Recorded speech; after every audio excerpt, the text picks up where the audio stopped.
اعوذ باللہ من الشیطان الرجیم بسم اللہ الرحمن الرحیم۔ ہم اس وقت قرآن حکیم میں جس مقام پر ہیں اس کے ضمن میں یہ بات نوٹ کر لیجئے کہ یہ قران الصعدین ہے۔ یہ مقام صورتوں کے جو دو گروپ میں نے آپ کو بتایا کہ ایک تو ہے منزلیں تلاوت کے لیے جو 7 منزلوں میں قرآن مجید منقسم ہے، تو دوسری منزل ختم ہو گئی توبہ پر اور تیسری منزل شروع ہو رہی ہے سورہ یونس سے۔ لیکن یہ کہ مکی اور مدنی صورتوں کے جو گروپ ہیں وہ مختلف ہیں۔ ان میں سے پہلا گروپ جو ہے وہ ختم ہوا تھا سورہ مائدہ پر، اور دوسرا گروپ بھی سورہ توبہ پر ختم ہو گیا۔ تو یہ مقام ایسا ہے کہ جس میں یہ دونوں تقسیمیں آپس میں آ کر جڑ گئی ہیں۔ دو چیزیں قران الصعدین، دو سعید چیزیں آپس میں مل گئی ہیں۔ دو گروپ پورے ہو گئے ہیں مکی مدنی صورتوں کے بھی، اور 2 منزلیں بھی مکمل ہو چکی ہیں۔ تیسرا گروپ شروع ہو رہا ہے اور تیسری منزل شروع ہو رہی ہے۔ اس تیسرے گروپ کے ضمن میں آپ سے عرض کر چکا ہوں کہ اس میں مکیات جو ہیں ان کا بڑا طویل سلسلہ ہے۔ تعداد کے اعتبار سے تو ظاہر بات ہے کہ مکی صورتیں سب سے زیادہ آخری گروپ میں ہیں، چھوٹی چھوٹی صورتیں ہیں اور تعداد ان کی بہت ہے۔ لیکن حجم کے اعتبار سے مکیات کا سب سے بڑا سلسلہ یہ ہے۔ 14 صورتیں ہیں یہ جو سورہ یونس سے شروع ہو کر اور سورہ مومنون تک چلیں گی، 18ویں پارے تک۔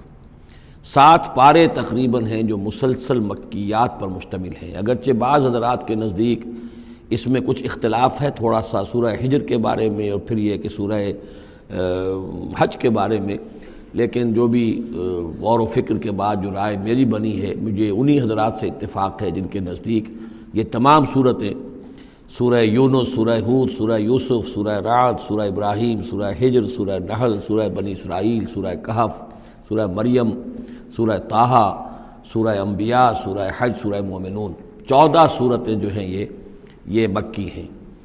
تو یوں سمجھیے کہ قرآن حکیم میں سب سے پہلے تو تقریباً 6.25 پارے پر پھیلا ہوا سب سے بڑا گروپ تھا کہ جو مدنی صورتوں کا تھا۔ تعداد 4 تھی، بقرہ، آل عمران، نساء اور مائدہ، لیکن 6.25 پارے۔ یہ 14 ہیں اور 7 پارے۔ ان میں یہ بات خاص طور پہ نوٹ کیجئے کہ اکثر و بیشتر اس میں 3 صورتوں کے گروپس ہیں۔ پہلے 3 ذرا بڑی صورتیں ہیں، پھر 3 نسبتاً چھوٹی صورتیں ہیں، پھر 3 ذرا بڑی صورتیں ہیں۔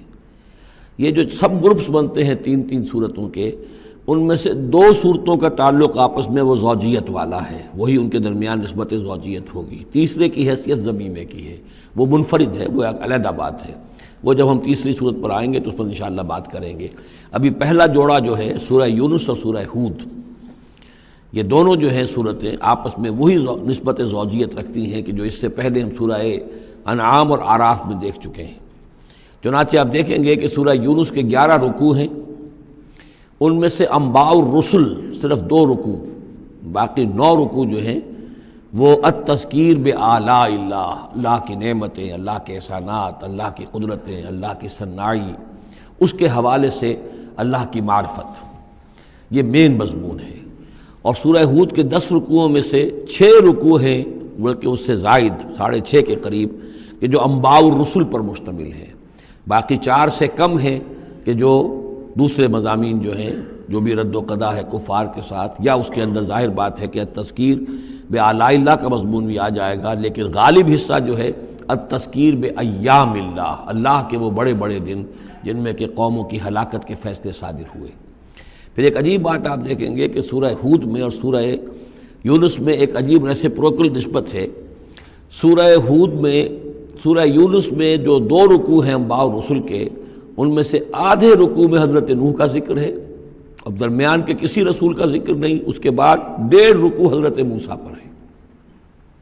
اس کے بالکل برعکس آپ کو ملے گا سورہ ہود میں پورے 2 رکوع حضرت نوح علیہ السلام کے ذکر پر ہے۔ یہ سب سے زیادہ اہم مقام ہے، اگرچہ آپ کو معلوم ہے کہ 29ویں پارے میں سورہ نوح، لیکن یہ کہ بعض اعتبارات سے یہ مقام جو ہے وہ زیادہ جامع بھی ہے، زیادہ فضیلت والا بھی ہے، اور مسلسل 2 رکوع جو ہیں حضرت نوح علیہ السلام کے حالات پر ہیں، اور حضرت موسیٰ علیہ السلام کا ذکر وہاں پر صرف حوالے کے طور پر ہے، کچھ نہیں۔